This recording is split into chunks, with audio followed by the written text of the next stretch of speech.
Oh, so it's my turn. Yay, I have been so excited to talk to you today. I have a PowerPoint that goes through a lot of the stats and things. But first of all, let me introduce myself. Danse, Savage Bear, Nutsugasan, Montreal Lake Cree Nation, Otsiniya. From Montreal Lake Cree Nation, nowhere near Montreal.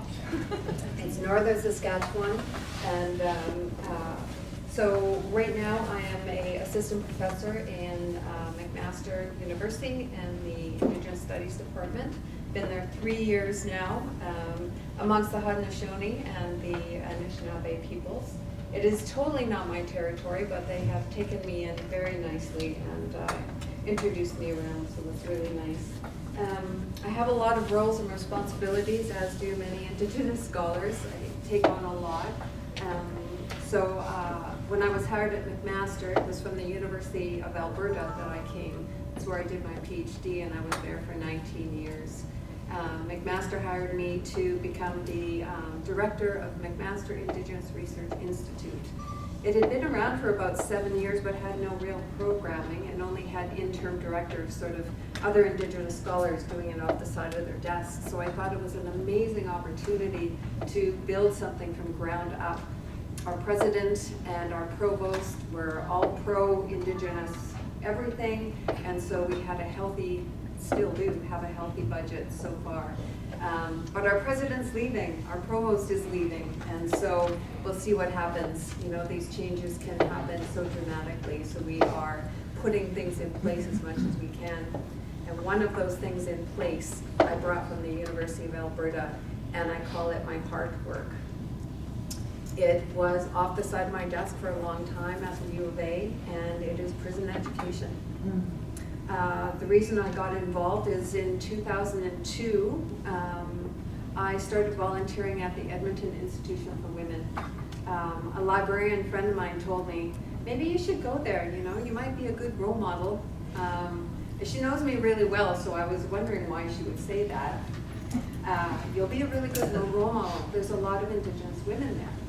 I didn't realize, and many of you might not know this, but Indigenous people are only 4.5% of the Canadian population, and most of us are under the age of 18. That sounded like I was under the age of 18. Definitely not. However, in prisons and jails across our country, we represent up to 90% of the population. And so learning that, it was very compelling for me to just go in there. I didn't know what I was going to do, but for some reason they let me in. And I found myself in the secure unit, in the maximum security, where women are allowed outside for maybe 2 hours a day and very confined spaces. So they let me in there, and I went in deep into the belly, and I talked to these women, and I knew at some point that this is what I was going to do. But that was in 2002. And so I just volunteered there. We did art, we did certain things. They loved playing Monopoly. They loved making things, and that was great.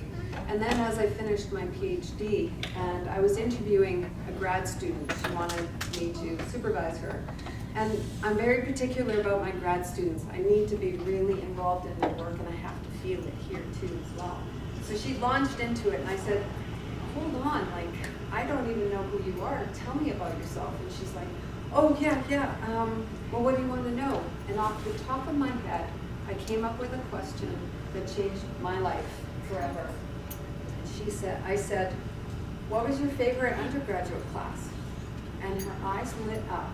And she said, oh, and she launched into this amazing story about how she did this prison education class called Inside Out. And I think it was in Vancouver. And I'm like, what? She goes, yeah, it was a university class, and we went into the prison, and we did a class inside the prison, and there was like 10 to 12 people inside, and 10 to 12 of us outside, and we had the course inside. She goes, and we sat in a circle, and we talked, and we did this assignments, and it was amazing. So I quizzed her more on it, and I'm like, So she left, and it didn't work out with her and I. But I was intrigued at this, and so I looked online, and I thought, what is this Inside Out? And I found it it. I read the whole thing instantly, and then I signed up. There was a instructor training that was happening in 2 months, and it wasn't full. So I called my friend, I'm like, hey librarian, I'm like, we got to do this. So she said, okay. So we signed up for it, and again, I knew I was in the right space. Up until then, I had been teaching, and I love my students. My students give me energy. I could never become fully admin because I love teaching, it gives me energy, but there was something that shifted in me. Looking at students with their laptops open, sometimes on their phones, and here I am, not dancing, but like, you know, preparing my lessons and being enthusiastic about what I was teaching. I wasn't getting nourished the way I had been earlier, and I knew something had to change. So when I went to this training and I looked at the pedagogy that they were using, not just circle pedagogy, but a really experiential education classroom, getting people to know each other almost immediately. Who has been to some places where you're like, okay, we're getting into an activity or get to know you, and everyone groans and they're like, oh man. I actually, for Inside Out and Walls to Bridges, some of the activities that they do are absolutely magic. The students in my class now are so engaged. Sometimes we sit in a circle, sometimes it's not, you know, the class is too big to do that. But everybody knows everybody really quickly. And when you have a classroom like that, what ends up happening is they talk and talk and talk. There is no crickets in my class. So when I ask a question, everyone just jumps in, they chime in because they want to talk about what they've done. It's an incredible experience, so it changed me that way. But the second reason it changed me is even though I was doing art and playing Monopoly with some of my Indigenous sisters and brothers, I didn't feel like I was making a huge difference or an impact that I wanted to. So when I took to Inside Out, and it's an American program that has been around the States for about 37 years, and there's a Canadian counterpart that I learned, and it's called Walls to Bridges. It's been around now 12 years. So I looked into that thinking, what is the difference? There's some differences there. So I took that training as well. So I had this under my belt and then became a professor, and they gave me a directorship for Indigenous Women's Resurgence Project. And I'm like, well, what does it have to be? Anything you want. Well, I don't do prison education. So I went back to Edmonton Institution for Women, EIFW for acronym people. I went back there and I said, hey, there's this program where we bring free post-secondary education into the prison. Would you be up for it? And that they had strong elders there, they had a strong education program, but mostly in Canada, they get their GED, so they get their high school. Any post-secondary education is on the inmate. They have to pay for it themselves. And there's no internet. And so it's paper, back and forth mailing, and it's $500 to $1,200 for each course. So you can understand how that wouldn't be entirely accessible. Luckily for me, EIFW was totally on board. The University of Alberta was on board, and we created a Memorandum of Understanding, an MOU. And we had our first class in 2012. It was a huge success. We had several other classes, and we did facilitator training. There's only one place to get trained to be a facilitator for Walls to Bridges, and that's in Kitchener, Waterloo, Ontario. They use the prison Grand Valley Institution, and it's a really strong program. They've been going on 12 years. What's really important about this type of training, facilitator training, is that it's not just professors like me doing it. There's an inside collective of women that have been long lifers, usually, long-term people that have taken Walls to Bridges courses, and now they're involved in the actual facilitating the training for other professors. So they're involved in teaching, they're involved in all the activities that we do. And so it's an incredibly powerful experience for people. It's about 5 to 7 days. And I took that and brought it back to the University of Alberta. One of the things that was different from what Walls to Bridges everywhere else was doing is in EIFW, we found women who were in Max, and they took some of our courses, and then eventually they got to general and then minimum security. Once they got parole, the Indigenous women, and there's 90% there, the Indigenous women would go to a transition home called Buffalo Sage Transition House, made for Indigenous women. And a good thing, it was right by the University of Alberta. So these women had been taking classes with me, and they said, well, what's next? I'm like, yeah, you're not incarcerated anymore. Like, they're still on parole, and they're still, have to check in. So they're like, what's next? I'm like, oh, yeah. So we created stage 2. And stage 2 is, I opened up my class for 10 seats, and students from Buffalo Sage who had taken, Walls to Bridges classes, could audit the course, or they could take the course for credit. We fundraised to get their tuition and books paid for, and the university, they rallied around us. So the librarians were like, do they need tutorials on how to work on a computer? I'm like, absolutely they do. Do they need tutorials on how to research? Absolutely. Would they like to have like a supper before they go to class? Absolutely they do. So we had 2 elders and 10 students from Buffalo Sage, and the elders even took the final exam. They didn't like it, but they took it. And so we had stage 2 work out beautifully. We had a couple of those courses, and then I had 3 students. And one of the things about teaching some of these Indigenous women, most of them come from foster care. In Canada right now, there's seemingly a pipeline of foster care to prison. So a lot of the women, besides the Pathways, which is a cultural program inside EIFW, don't know where they come from. They don't know a lot of their culture. And so when we're talking about decolonial ideas, we're talking about the history of Canada, we're talking about residential schools, the 60s scoop, the Indian Act that is a patriarchal, racist, sexist piece of legislation that is installed still to this day. When we talk about all those oppressive things, so many of my students come to me after and they say, I didn't know. Well, what didn't you know? I didn't know it wasn't just my family that was messed up.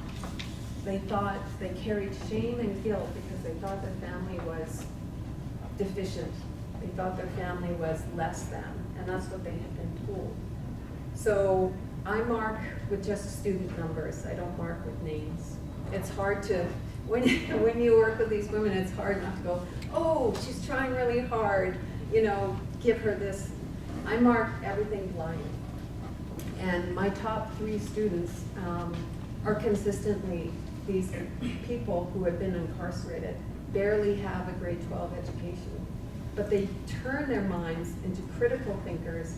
You teach them how to critically examine an article, to have those big discussions, to provide evidence, teach them those things, and it's incredible the changes that happen.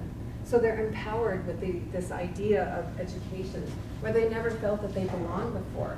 And all of a sudden, not only do they belong, if they want to go, but they're also excelling at it. It's phenomenal.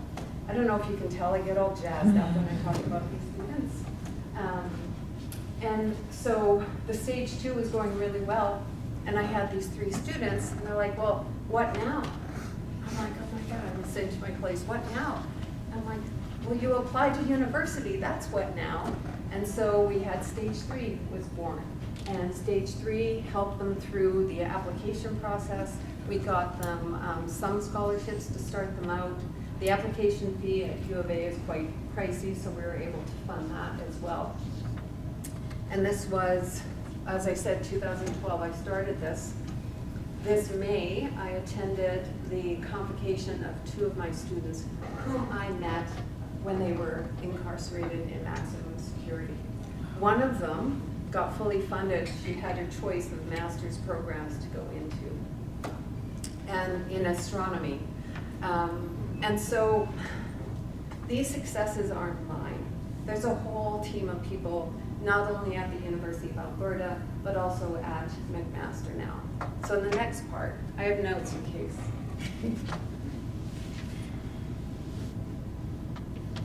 Yes. So what's really important and what I found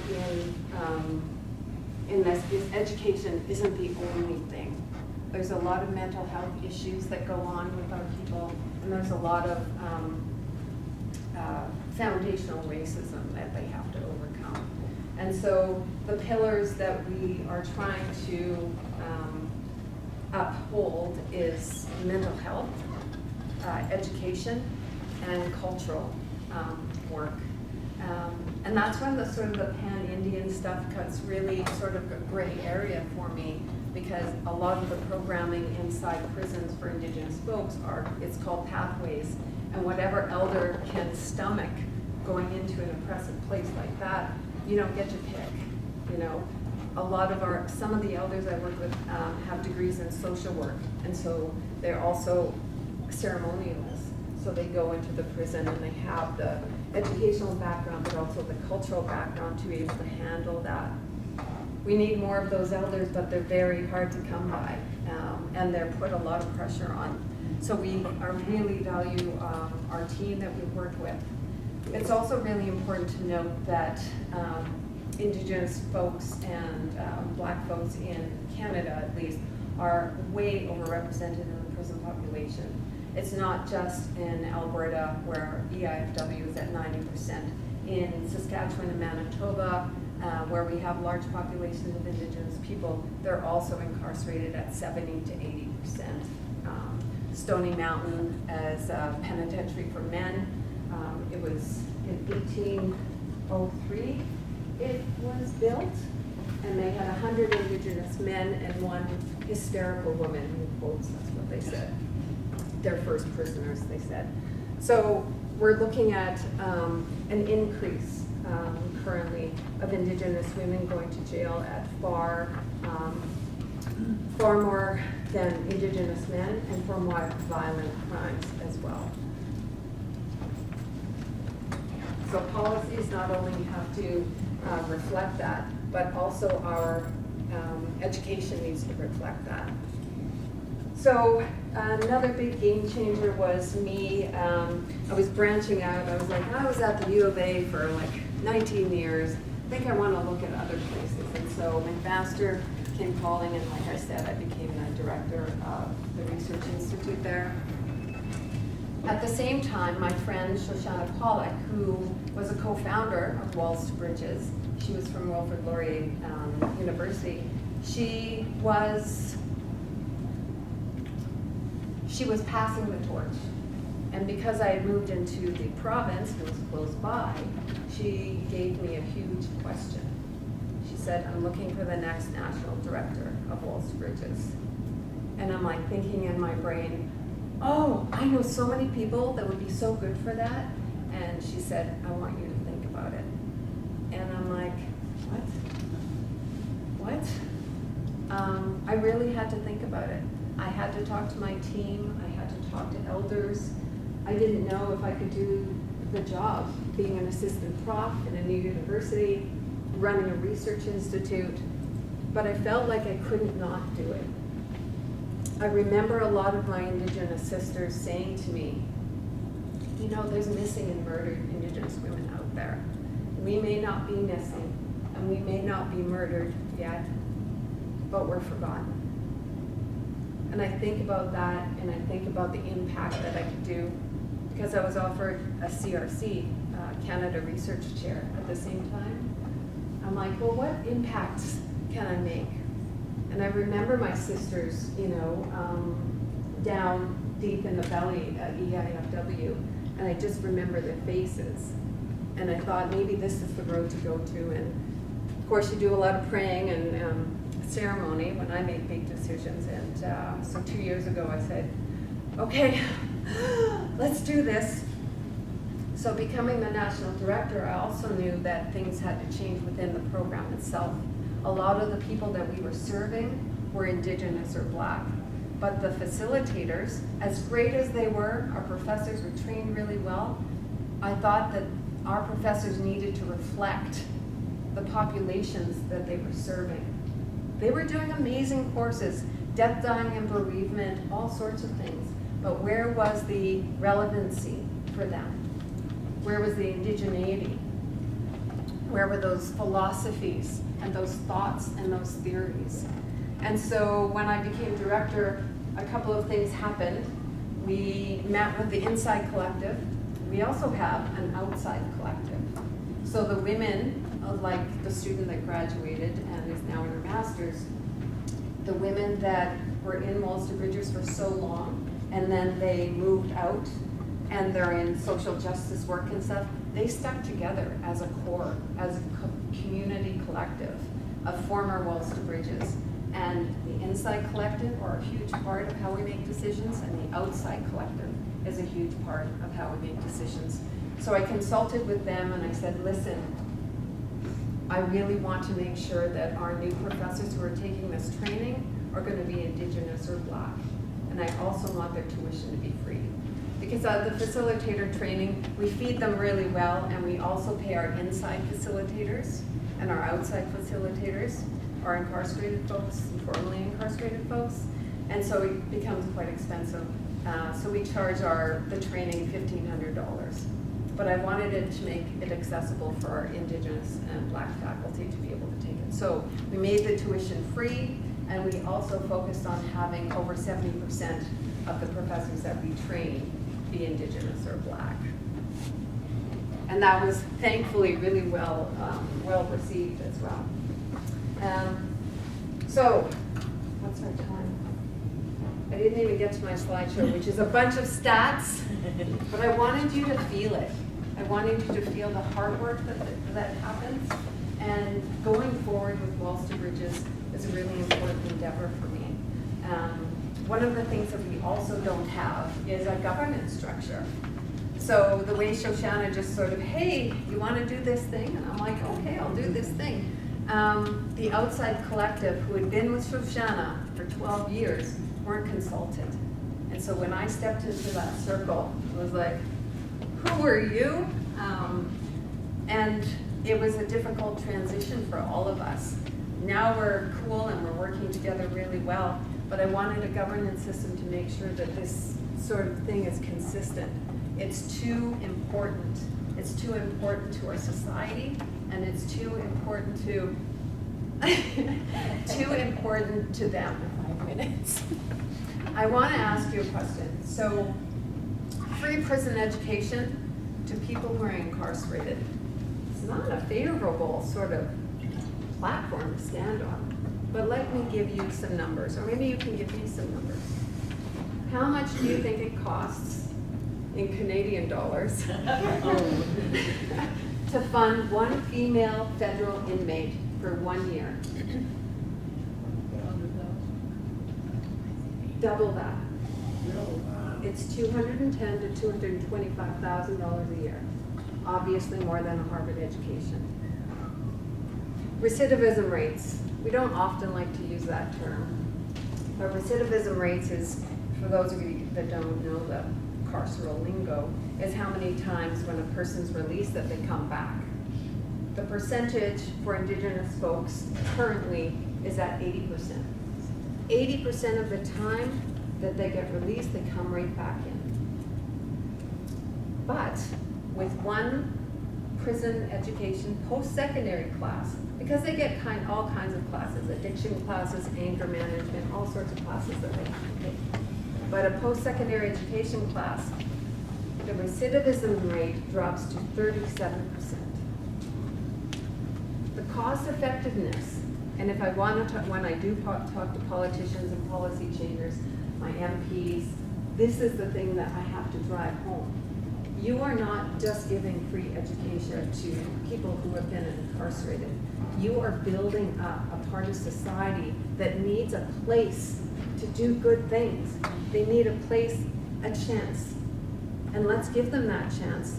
I'm already dedicated to it. I already fundraise, don't have to pay that. But we need to make sure that this kind of funding is embedded in our system.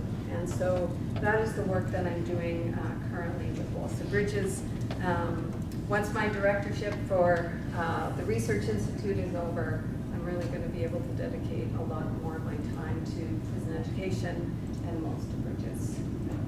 Yeah, so I think that's all. Yeah. Yeah.